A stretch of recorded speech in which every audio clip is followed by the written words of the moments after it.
Ցանկանայի ձեր հայտարարության վերջին մասին անդրադառնալ արևմտյան աջակցության հարցին։ Շատ կուզեի իմանալ, թե ինչ նպատակով եք եկել Լեհաստան եւ երախտապարտ եմ, որ նախքան վաղվա քաղաքական հանդիպումներ դուք որոշեցիք Լեհ փորձագետների հետ այս հանդիպմամբ սկսել։ Կառավարությունը նախկինում էլ այս տարածաշրջանին աջակցել է ժողովրդավարական գործընթացին արդիականացմանը։ Մենք շատ առատաձեռն ենք եղել եւ արդյունքները այնքան էլ լավատեսական չէին, որովհետեւ նույն սխալները չկրկնվեն։ Ինչպես եք տեսնում Լեհաստանի եւ Եվրոպական միության դերակատարումն այս իրավիճակում, որպեսզի խաղաղությունը մնայուն դառնա, որպեսզի ձեր երկիրը, ձեր հասարակությունը ավելի լավ հեռանկար ունենա, տնտեսական հեռանկար ունենա եւ ժողովրդավարական գործընթացը շահի։ Ինչ հիմնական նպատակով եք եկել Լեհաստան եւ ինչպես եք տեսնում մեր աջակցությունը։ Շատ շնորհակալություն, ինչպես նշեցի, մենք արդեն ունենք 2022-ից սկսած մենք շատ կոնկրետ աջակցություն Եվրոպական միությունից եւ Լեհաստանից ստանում ենք, քանի որ ինչպես ասացի, Եվրոպական քաղաքացիական դիտորդական առաքելության տեղակայումը Հայաստանի տարածքում եղել եւ մնում է շատ կարեւոր։ Մյուս կողմից վերջին տարիներին մենք համագործակցում ենք Եվրոպական միության հետ ժողովրդավարական բարեփոխումների օրակարգի հիման վրա։ Կարծում եմ Եվրոպական միությունը Հայաստանի ամենահուսալի գործընկերն է ժողովրդավարության ամրապնդման հարցում մեր երկրում։ Մեկ լուր էլ կա, անցյալ տարի մեր խորհրդարանում ընդունվեց օրենք Եվրոպական միությանը Հայաստանի անդամակցության գործընթացը մեկնարկելու մասին, ինչ խոսք այդ օրենքը շատ կարևոր խթան է մեզ համար շարունակելու համար ժողովրդավարական բարեփոխումների օրակարգը։ Հիմա սակայն նոր հնարավորություններ են ի հայտ գալիս մեր տարածաշրջանում եւ մեր երկրում եւ այժմ մենք քննարկում ենք, թե Եվրոպական միությունը ինչպես կարող է ներգրավված լինել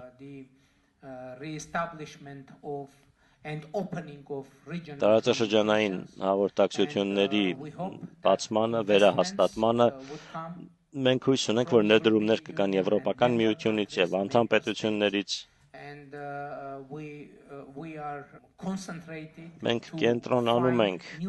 նոր հնարավորություններ գտնելու ուղղությամբ Հայաստանի համար, որպեսզի խորացնենք մեր համագործակցությունը Եվրոպական միության հետ եւ անդամ պետությունների հետ տարբեր ոլորտներում, տնտեսությունից մինչեւ ժողովրդավարական բարեփոխումների օրակարգ, մինչեւ պաշտպանություն եւ այլն։ Եվ մենք երախտապարտ ենք, որ վերջին տարիներին Հայաստանը մասնակցել է Եվրոպական խաղաղության հիմնադրամի ծրագրին։ Այդ ծրագրի շրջանակում մենք սկսել ենք համագործակցություն Եվրոպական միության հետ պաշտպանության բնագավառում։ Ինչ խոսք ժողովրդավարության պաշտպանությունը եւ զարգացումը մեր երկրում շատ կարեւոր է եւ մենք այդ ուղղությամբ ենք համագործակցում Եվրոպական միության եւ անդամ պետությունների հետ։ Շնորհակալություն։ Մեկ հարցեր իմ կողմից, հետո խոսքը կփոխանցեմ բոլոր մասնակիցներին։ Մենք երևի դեռ 30 րոպե ունենք քննարկման համար։ Դուք նշեցիք Թուրքիայի հետ հարաբերությունների մասին, որը շատ կարևոր երկիր է, հաշվի առնելով նաև պատմությունը եւ խնդիրները։ Այդ երկիրն այսօր ինչպես եք տեսնում, արդյոք տեսնում եք նույնչափ բաց է այդ պետությունը, որքան դուք խաղաղության գործընթացի նկատմամբ նշեցիք, որ սահմանը դեռ փակ է։ Ինչպես եք տեսնում այդ գործընթացը եւ Թուրքիայի հետ հարաբերությունների հեռանկարը։ Ինչպես ասացի, մենք շատ դրական երկխոսություն ունենք Թուրքիայի հետ։ Մենք հանդիպումներ ենք ունենում մշտապես մենք խորհրդակցություններ ենք ունենում, բայց իհարկե ամենակարևոր իրադարձությունը, որը հույս ունենք տեսնել, դա դիվանագիտական հարաբերությունների հաստատումն է, պաշտոնական դիվանագիտական հարաբերություններ Հայաստանի և Թուրքիայի միջև, և ինչ խոսք ցամաքային սահմանի բացումը։ Ինչու ես նշում հենց ցամաքային սահմանը, քանի որ օդային սահմանը բաց է։ Մենք կանոնավոր թռիչքներ ունենք Հայաստանից Թուրքիա, և իմ ակնկալիքն է, որ երկկողմ թռիչքների ծավալը կաճի, սակայն ինչ խոսք մենք հույս ունենք, որ ցամաքային սահմանը կբացվի և իմիջիայլոց մեզ նոր ենթակառուցվածք պետք կգա Թուրքիայի հետ սահմանին, և մենք հիմա քննարկում ենք, թե Եվրոպական միությունը ինչպես կարող է աջակցել այս հարցում, ուստի ես հավատացած եմ, որ գործընթացը ծավալվում է, և շատ շուտով կտեսնենք ինչ-որ բան։ Առնվազն մթնոլորտը և մեր հարաբերությունների մթնոլորտը շատ պատրաստ է դրան։ Օրինակ, ներկայումս մենք այդ շրջանակում որևէ խնդիր չունենք։ Տպավորությունն այն է, որ կա ընդհանուր պատկերացում, որ դա պետք է տեղի ունենա, բայց իհարկե դա կախված է Թուրքիայի որոշումից, քանի որ հայկական կողմից որևէ խոչընդոտ չկա, և ուստի մենք պատրաստ ենք ցանկացած պահի դա անել։ Իմիջիայլոց վերջերս վերջին ամիսներին մենք մի քանի անգամ հայտարարել ենք, որ նույնիսկ այսօր մենք պատրաստ ենք ուղի տրամադրել Թուրքիայից Ադրբեջան և Ադրբեջանից Թուրքիա ուղևորվող բեռնատարների համար, ենթակառուցվածքը դրան ամբողջովին պատրաստ է, և մենք սպասում ենք Թուրքիայի որոշմանը։ Ես Հարավային Կովկասի երկրների վերլուծաբան եմ, և երկու հարց եմ ուզում տալ։ Առաջինը վերաբերում է Հայաստանի էներգետիկ քաղաքականությանը, Մեծամորի ատոմակայանը պետք է նախատեսվում է փակել 10 տարվա կտրվածքով, և ձեզ անհրաժեշտ կլինի նոր ատոմակայան կառուցել։ Հարցս հետևյալն է. երբ եք որոշում կայացնելու այն հարցում, թե ով է կառուցելու այդ ատոմակայանը, ամերիկացիները, ռուսները կամ միգուցե այլ պետություններ։ Երկրորդ հարցս անվտանգության մասին է Հայաստանի, կցանկանայի ձեզ հարցնել ռուսական ռազմաբազայի մասին Գյումրի քաղաքում, արդեն մտածել եք դիմել Ռուսաստանին այդ բազան փակելու հարցով։ Շնորհակալություն։ Գիտեք, ինչ վերաբերում է էներգետիկային, վերականգնվող էներգետիկան նոր հնարավորություններ է բացում մեր երկրի համար, քանի որ պատմության մեջ առաջին հնարավորությունն է Հայաստանի համար, այսպես ասենք, անկախ լինել էներգետիկայի առումով։ Երկրում արևային էներգետիկան սրընթաց զարգանում է։ Դուք գիտեք, որ մեր երկրում ունենք խորհրդային ժամանակ կառուցված ատոմակայան։ Վերջին տարիների ընթացքում մենք կարողացել ենք ատոմային էներգետիկայի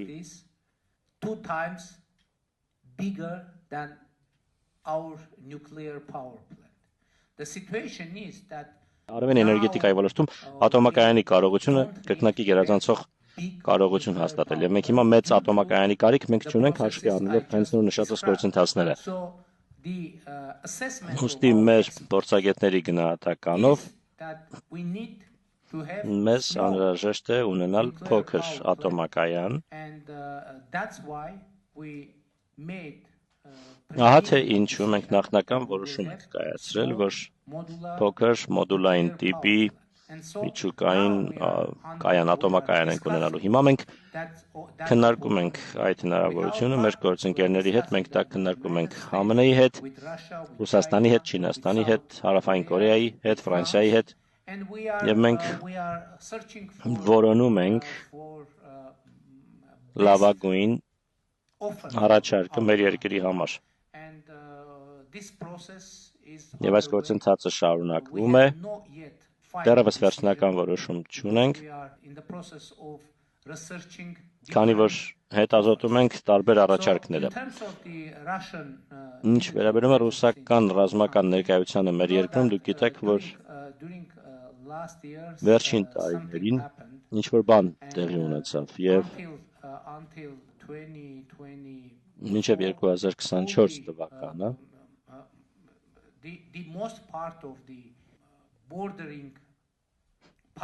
սահմանային անցակետերի մեծ մասը գտնվում էին Ռուսաստանի հսկողության ներքո կամ այնտեղ կար ռուս սահմանապահների ներկայություն, օրինակ մեր միջազգային օդանավակայանում, սակայն ներկայումս բոլոր սահմանային անցակետերը մեր սահմանների վերահսկվում են Հայաստանի սահմանապահների կողմից։ Բնականաբար մենք շնորհակալ ենք Ռուսաստանին այնտեղ ներկայության համար, որպես նորանկախ պետություն 90-ականների սկզբներին մենք կարողություն չունեինք այդ տեսակի ծառայություններ մատուցելու, բայց ներկայումս մենք կարող ենք եւ մենք զարգացնում ենք մեր կարողությունները եւ իհարկե մենք կընդլայնենք ներկայությունը եւ աշխատանքները, որոնք կվերահսկվեն հայ սահմանապահների կողմից։ Ինչ վերաբերում է ռազմաբազային, մենք որևէ պլան ծրագրեր չունենք եւ մտահոգություններ էլ չունենք կապված ռուսական ռազմաբազայի ներկայության հետ, ուստի մենք սերտ գործընկերներ ենք Ռուսաստանի հետ եւ շատ սերտ տնտեսական կապեր ունենք, քաղաքական կապեր ունենք, թեպետ դուք գիտեք, որ մենք սառեցրել ենք մեր մասնակցությունը ՀԱՊԿ-ին եւ դա կապված էր որոշ իրադարձությունների հետ, որոնք տեղի ունեցան 2022 թվականին, քանի որ Հայաստանը հիասթափված էր ՀԱՊԿ-ից, քանի որ ունենալով իրավական պարտավորություն ՀԱՊԿ-ը հավուր պատշաճի չարձագանքեց անվտանգության մարտահրավերներին, որոնք կային Հայաստանի համար։ Մյուս կողմից սակայն մենք ասում ենք, որ մեր հարաբերությունները Ռուսաստանի հետ ներկայումս վերափոխման փուլում են։ Մենք ներկայումս նոր հարաբերություններ ենք ստեղծում Ռուսաստանի հետ, ձևավորում Ռուսաստանի հետ, սակայն մենք իհարկե վճռական ենք եւ կցանկանայինք զարգացնել մեր հարաբերությունները Ռուսաստանի հետ, բայց միանշանակ է, որ այդ հարաբերությունները փոխվում են բազմաթիվ գործոնների պատճառով։ Իմիջայլոց շատ կարևոր է ընդգծել, որ 2020-ի նոյեմբերին Ռուսաստանի եւ Ռուսաստանի նախագահի դերը վճռորոշ եղավ Ադրբեջանի հետ հրադադարի հաստատման հարցում։ Իհարկե դրանից հետո եղան ստորագրված փաստաթղթի տարամեկնաբանություններ, նոյեմբերի 8-ի փաստաթղթի մասին է խոսքը, ուստի այն վերածվեց հռչակագրի, որը մենք Ադրբեջանի հետ ընդունեցինք Վաշինգտոնում, բայց շատ կարևոր է նշել, որ նոյեմբերի 8-ին Ռուսաստանի դերը եւ անձամբ Ռուսաստանի նախագահի Վլադիմիր Պուտինի դերը շատ կարևոր եղավ հրադադար հաստատելու հարցում Հայաստանի եւ Ադրբեջանի միջև։ Պարոն վարչապետ, Շնորհակալություն, որ եկել եք Վարշավա, կարծում եմ կարևոր է եւ ես հիմնադրամը ներկայացնել, որն օգնում է ներկայությանը կազմակերպելու Երևանյան դիալոգ ժողովը, որին այս տարի հույս ունենք բոլորս մասնակցել։ Ես երկու կարճ հարց ունեմ, մեկը հեշտ, երկրորդը միգուցե ոչ։ Առաջինը վերաբերում է եվրոպական քաղաքական համայնքի գագաթնաժողովին։ Ինչ ակնկալիքներ ունեք այս տարվա մայիսից, որը դուք հյուրընկալ եք, ավելի քան 40 առաջնորդներ Եվրոպայից կգան, եւ երկրորդը ԱՄՆ-ի եւ Իրանի հարաբերությունները։ Գիտեմ, որ դուք լավ հարաբերություններ ունեք Իրանի հետ, բայց եթե իրենք փոխզիջում չգտնեն եւ լինի ճգնաժամ տարածաշրջանում, ինչպես դա կազդի Հայաստանի կայունության եւ ընդհանրապես գործընթացի վրա։ Շնորհակալություն։ Ինչ խոսք մենք անհամբերությամբ սպասում ենք Եվրոպական քաղաքական համայնքի գագաթնաժողովի Երևանում այս տարվա մայիսին հյուրընկալելու, դա մեզ համար մեծ պատիվ է հյուրընկալել այդ շատ կարևոր գագաթնաժողովը։ Եվ շնորհակալ ենք մեր եվրոպացի գործընկերներին նման հնարավորություն մեզ Հայաստանին ընձեռելու համար։ Դա շատ քաջ եւ խիզախ դրսևորում կլինի հարաբերությունների նոր փուլը կկայակոչի Հայաստանի եւ եվրոպական քաղաքական համայնքի միջեւ։ Ինչ խոսք դրանով նաեւ կճանաչվեն այն ձեռքբերումները, որոնք Հայաստան ունեցել է որպես ժողովրդավար պետություն, ինչ վերաբերում է Իրանին եւ ԱՄՆ-ին։ Գիտեք, Հայաստանը փոքր համեստ պետություն է։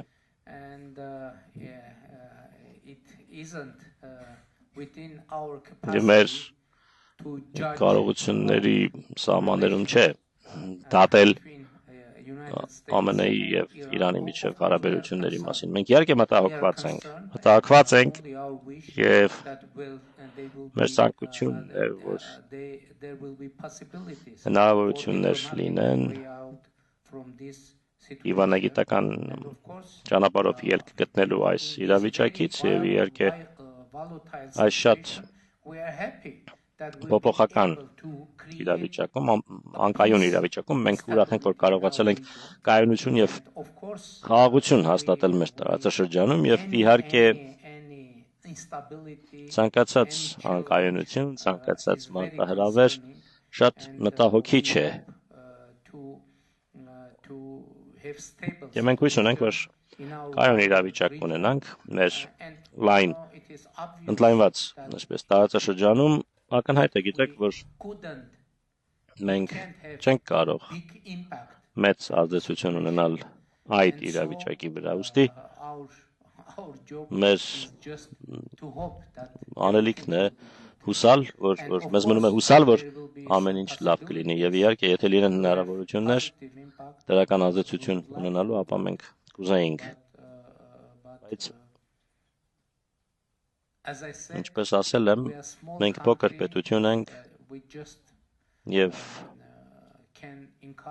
մենք կարող ենք ընդհանրապես խրախուսել եւ միանալ դիվանագիտության ձայներին։ Միջազգային հարաբերությունների կենտրոն 30 տարի առաջ ստեղծված մտակենտրոն Լեհաստանի, շնորհավորում եմ Երևանյան երկխոսության արդիվ պատիվ ունեցա անցյալ տարի մասնակցելու։ Կցանկանայի երկու հարց, ուղղել մեկ հարցի տեսքով։ Հենց նոր ներկայացրեցիք շատ քաղաքական ծրագիր։ Իմ հասկանալով դա նաև կլինի այն ուղերձը, որով կգնաք ընտրությունների, որոնք կլինեն հունիսին շատ շուտով ձեր երկրում։ Առաջին հարցս հետևյալն է. ինչպես եք գնահատում հույզերը, մարդկանց մտածողությունը Հայաստանում, կոնկրետ այս ուղղությամբ, որն առաջարկում եք ձեր ժողովրդին եւ երկրորդը կողմից մոտենալով, մենք գիտենք, որ անդամակցության գործընթացը շատ երկար ճանապարհ է, գործընթացի մեջ մտած երկրներ, այդ թվում Թուրքիան, կան նաև ուրիշները, բնականաբար օրինակ Ուկրաինան, Եվրոպական միությունն էլ արձագանքում է, նախապատրաստվում է, հատկապես Ուկրաինայի հետ կապված, որը շատ թեժ թեմա է, սեղանին դրված են մի քանի տարբերակներ, բայց ընդլայնման քաղաքականությունը կրկին շատ կարևոր մաս է դարձել Եվրամիության աշխատանքում։ Ինչ եք ակնկալում դուք այս ճանապարհին Հայաստանի պարագայում, եթե հաղթեք։ Շատ լավ։ Շնորհակալություն։ Գիտեք, այդ օրենքի ընդունումից հետո շատերը Հայաստանում ու Հայաստանից դուրս հարց են տալիս. երբ է Հայաստանը անդամակցելու Եվրոպական միությանը, եւ մեր տեսակետը հետեւյալն է. ինչպես ասացի, մենք այդ օրենքը եւ այդ հնարավորությունը համարում ենք շատ ուժեղ խթան Հայաստանի համար, Հայաստանը շարունակի բարեփոխումների ընթացքը, ժողովրդավարական բարեփոխումները, ժողովրդավարական կառույցների ուժեղացումը մեր երկրում, քանի որ ցանկացած պարագայում որևէ երկիր Եվրոպական միությանն անդամ դառնալու շանս չունի, եթե չի համապատասխանում եվրոպական չափանիշներին։ Ուստի առաջին հերթին մենք որդեգրել ենք ուղի շարունակելու բարեփոխումները, որպեսզի համապատասխանենք եվրոպական չափանիշներին։ Ուստի այն կետում, երբ մենք համապատասխանենք եվրոպական չափանիշներին, կլինի երկու տարբերակ։ Եվրոպական միությունը Հայաստանին ընդունի Եվրոպական միության կազմի մեջ կամ ոչ, ինչը քաղաքական որոշման, քաղաքական իրավիճակի խնդիր է։ Շատ լավ, եթե Եվրոպական միությունը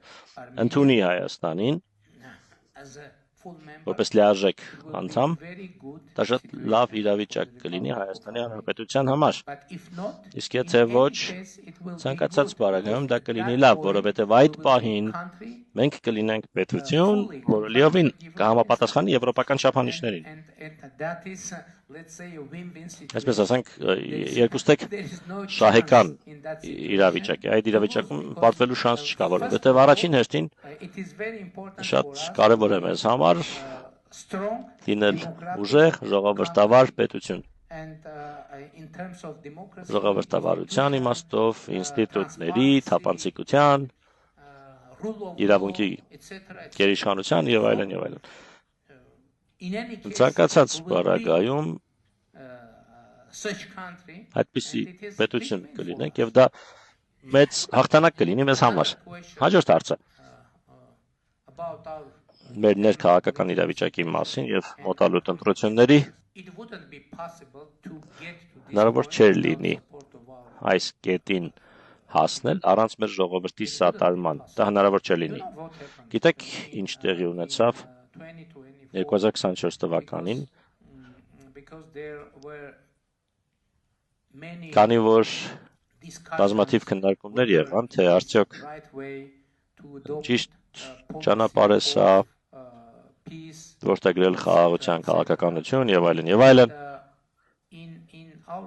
Մեր երկրում ես հրապարակավ հայտարարեցի, որ իմ գնահատականն այն է, որ մենք պետք է կանգ առնենք եւ վերջ տանք, դադարեցնենք Ղարաբաղյան շարժումը։ Գիտեք, որ Ադրբեջանի հետ հակամարտությունը սկիզբ առավ Ղարաբաղյան շարժումից։ Ես ասացի, որ որպես Հայաստանի վարչապետ ես կայացնում եմ նման որոշում եւ որոշումն այն է, որ մենք պետք է չշարունակենք Ղարաբաղյան շարժումը։ Եվ ես դա ասացի որպես անձնավորություն, ով Հայաստանի վարչապետ դարձել է ոչ բռնի Թավշյա հեղափոխության արդյունքում։ Ես կոչ արեցի մեր ժողովրդին, եթե իրենք համաձայն չեն այդ որոշման հետ,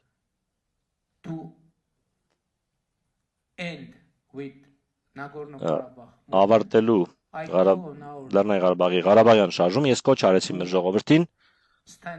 ոտքի կանգնել եւ մեր կառավարությունը հեռացնել իշխանությունից հեղափոխության միջոցով, համանման հեղափոխության միջոցով, եւ ես ենթադրում եմ, որ շատ չեն եղել վարչապետերն, ովքեր իրենց ժողովրդին կոչ են արել հեղափոխություն կազմակերպել, բայց հիմա դեռ վարչապետ եմ ես մինչ օրս, Հայաստանի Հանրապետության վարչապետն եմ եւ ուստի Հայաստանի ժողովուրդը որոշել է հեղափոխություն չիրականացնել եւ իմ ակնկալիքն այն է, որ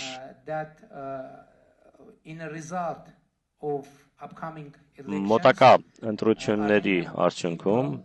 հայ ժողովուրդը, Հայաստանի ժողովուրդը կհաստատի մեր նվիրվածությունը հաստատված խաղաղությանը եւ այս քաղաքականությանը։ Իհարկե ընտրությունները միշտ բարդ են, բայց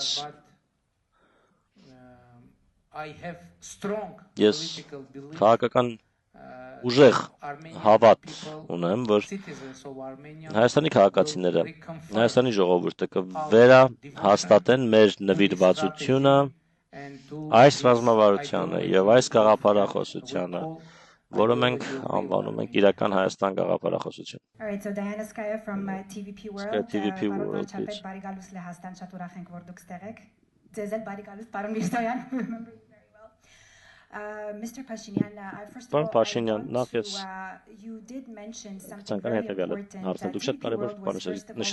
all one of the foreign medias. Back in September, it was in Yerevan, we were there to cover the NATO Parliamentary Assembly, and we covered that. Then we also actually got a chance to tour with you mentioned the European Union monitoring mission that set up in Armenia. And like Mr. Pashinyan, Mr. Prime Minister said, since 2025 there have been no border clashes on the border. And this is also something that new mission also confirmed to us when we take control towards them. Since 2025, not only the mission, but we also spoke to the residents who are living along the border. տարածքներում եղեգնաձորում եւ մենք նույն պատասխանները իրենցից ենք ստացել ներկայումս աշխատում ենք կարճ վավերագրական ռեպորտաժի վրա նաեւ կհացազրույց պարոն Միրզոյանի հետ այնտեղ Աշխարհի անվտանգության գաղտնի ժողովի ժամանակ արված երկու հարց եմ տալու կարճ խնդրեմ շատ կարճ իրականությունը հետեւյալն է պարոն վարչապետ ընտրություններ են սպասվում հունիսին դուք նշեցիք որ կան իհարկե դիվանագիտական հարաբերություններ Ռուսաստանի հետ դրանք շարունակվում են սակայն աճող մտահոգություններ կան իհարկե մի շարք հայերի շրջանում նաև Եվրոպայում որ Ռուսաստանի դաշնությունը ոչ միայն Ռուսաստանը այլ նաև օտարերկրյա միջամտություն կարող է լինել ընտրություններին Հայաստանը ինչպես է պատրաստվում դուք ինչպես եք պլանավորում հաղթահարել դա եղել են արդյոք կոնկրետ քաղաքականություններ, որոնք իրագործմամբ ապահովեք արդար ազատ ընտրությունների անցկացումը Հայաստանում, ինչպես հենց նոր ասացիք դուք ասացիք, ես հիշում եմ այդ տեսանյութերը, դուք եք ասել, եթե կային մարդիկ, ովքեր խնդիր ունեին ձեր շարժման հետ, ձեր կոչի հետ, իրենք ձայնը կբարձրաձայնեին, բայց դուք դեռ մինչև հիմա Հայաստանի վարչապետն եք։ Ինչպես ասացի, Հայաստանը ժողովրդավարական պետություն է։ Մեր ժողովուրդը հնարավորություններ կունենա ժողովրդավար ճանապարհով որոշելու մեր երկրի ապագան։ Իհարկե բազմաթիվ ռիսկեր կան։ Ես գիտեմ, որ ասեկոսներ կան, պնդումներ եւ այլն, որոշակի գործելակերպեր, կահառելի ապատեղեկատվություն, որին մենք հիմա բախվում ենք, բայց մյուս կողմից ինչպես վարվել։ Ինձ համար մնում է մի բան, անմիջական երկխոսության մեջ լինել մեր ժողովրդի, մեր հասարակության հետ, հնարավորինս թափանցիկ լինել, հնարավորինս ազնիվ, անկեղծ լինել, անմիջական խոսել, ցանկացած քաղաքական գործչի համար դա շատ կարևոր է, երևի ամենակարևոր բանն է հնարավորինս համոզիչ լինել։ Եթե հաջողության հասնենք, իսկ ես համոզված եմ, որ մենք հաջողության կհասնենք։ My name is Eva Polak, representing Eva Polak, here above Kazimierz Pulaski Foundation Kazimierz and Pulaski Voice of International International Aid. And Prime Minister Պարոն recent վարչապետ, openness to diversifying international Աչես, միջազգային գործընկերությունների and բազմազանեցումը encouraging strategic shift լայն in that context. I would ոգևորիչ like to ask ռազմավարական you, տեղաշարժի մասին է խոսում, այդ համատեքստում ցույց կուզեի հասնել, թե ինչ հիմնական զարգացման կերակայություններ եք տեսնում Հայաստանի համար մոտակա տարիներին and how do you եւ envision the potential role ինչ of the հնարավոր Polish դեր entities, եք meaning Polish նախատեսում institutions, լեհական Polish կառույցների, partners, civil ինստիտուտների, society. գործընկերների, լեհական քաղաքացիության համար From Armenian ավելին perspective, Հայաստանի which տեսանկյունից aspects of Polish own transformation Լեհաստանի do you վերափոխման see, որ do you find as օրինակները particularly կարող են հատկապես relevant վերաբերելի and լինել ձեզ inspiring համար for եւ ոգեշնչման Armenians' աղբյուր own path? Thank Հայաստանի you. ճանապարհին շնորհակալություն։ Of course, we have Ինչ խոսք a huge մենք respect ահռելի հարգանք ենք տածում Polish state. Լեհաստանի պետականության Of նկատմամբ course, the traditions of already long Իհարկե traditions of Polish democracy. Լեհաստանի ժողովրդավարության արդեն տևական ժամանակ կայացած ավանդույթների նկատմամբ մենք շատ բան ունենք սովորելու Լեհաստանից And of course, as I said, եւ we ինչ are խոսք ինչպես thankful ասացի մենք for երախտապարտ ենք supporting us մեզ սա in տարելու the համար framework of European Union, Եվրոպական միության bilateral շրջանակում եւ level, երկկողմ etc. մակարդակում եւ այլն And the most important, ամենակարևորը գիտեք priority for առաջնահերթություն որպես մեր կառավարության համար խաղաղությունն է democracy, ժողովրդավարությունը stability, կայունությունը and եւ economic prosperity. տնտեսական բարեկեցությունը եւ ինչպես ասացի Now, ներկայումս economic տնտեսական նոր հնարավորություններ են are emerging. առաջ գալիս So, of course, you know, Ինչ խոսք դուք it is totally, գիտեք I said already եւ ես that արդեն peace is ասել եմ որ something խաղաղությունը մեզ համար նոր բան է But could you imagine, Բայց կարող եք to have, երևակայել պատկերացնել որ railways, երկաթուղի կլինի open borders, բաց սահմաններ կլինեն to have trade Առևտուր կլինի with all neighbors. բոլոր հարևանների հետ Those also are factors Սրանք էլ են գործոններ totally new for us. որոնք ամբողջովին նոր են մեզ համար եւ ներկայումս մենք բավական շոշափելի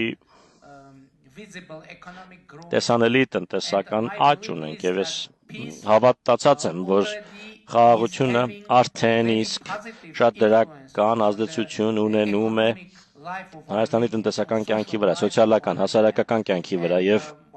մեր առաջնահերթությունն է to become a crossroads դառնալ խաղաղության խաչմերուկ because what I Այնինչ described ես նկարագրեցի այնինչ տեղի է ունենում հիմա Հայաստանում I'm saying that ես usually what is սովորաբար ինչ եմ ասում ինչ է հիմա Հայաստանում տեղի ունենում Հայաստանը moving from periphery to the center եզրագծից մոտենում է կենտրոնին of course without physically moving Երկի առանց ֆիզիկապես շարժվելու Հայաստանը մնում է նույն տեղում that we have but we որում before եղել ենք նախկինում էլ բայց հիմա մենք moving from եզրերից մոտենում ենք կենտրոնին and it isn't only շարժվում ենք դեպի կենտրոն եւ դա միայն Հայաստանի մասին չէ it is դա նաեւ եւ ամբողջովին նոր իրավիճակ է ողջ տարածաշրջանի համար and this creates եւ սա opportunities հնարավորություններ է for us ստեղծում մեզ համար perceive որ each other միմյանց Armenia and neighboring Հայաստանը եւ հարևան երկրները միմյանց new point of ընկալենք նոր տեսանկյունից ես ասացի որ հնարավոր չէ դա հնարավոր չէ շնամանքի the bottom կոճակը միանգամից այսպես անջատել process starts բայց իհարկե գործընթացը սկիզբ է առել I'm sure that the ես perception հավատացած եմ որ ես համոզված in եմ our region of որ each other մեր տարածաշրջանում միմյանց մասին պատկերացումները in a կփոխվեն positive way. դեպի լավը To be honest, it եւ is a անկեղծ part ասած of our political դա mission, մեր քաղաքական առաքելության մասն է and I'm sure եւ that ես հավատացած եմ որ մենք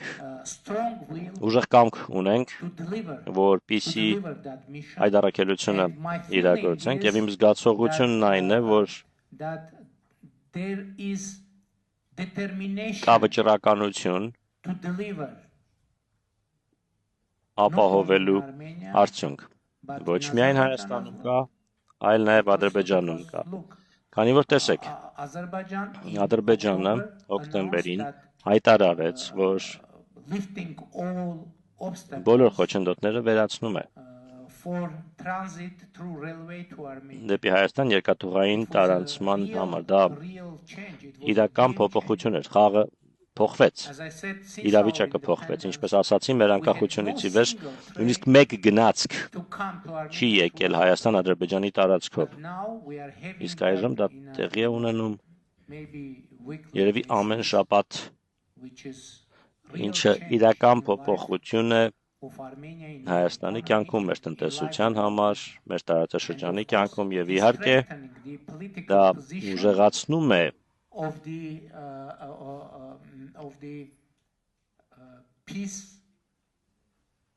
դա ամրապնդում է խաղաղության ուժերի քաղաքական դիրքերը, այն ուժերի քաղաքական դիրքերը, որոնք մտնում են, որ միայն խաղաղությամբ կարող է մեր երկիրը եւ մեր տարածաշրջանը առաջ շարժվել։ Շնորհակալություն, պարոն վարչապետ, շատ շնորհակալություն մեզ հետ այս խիստ հետաքրքիր լավատեսությամբ կիսվելու եւ դրական հեռանկարներ ներկայացնելու համար։ Համոզված եմ, որ Լեհաստանում դրական արձագանք կգտնեք ոչ միայն քաղաքական մակարդակում, այլ նաեւ ՀԿ-ների փորձագետների շրջանում։ Շատ շնորհակալություն, որ եկաք, ներկայացրեցիք ձեր տեսակետը, ժամանակ տրամադրեցիք, եկեք միասին ծափահարենք պարոն վարչապետին։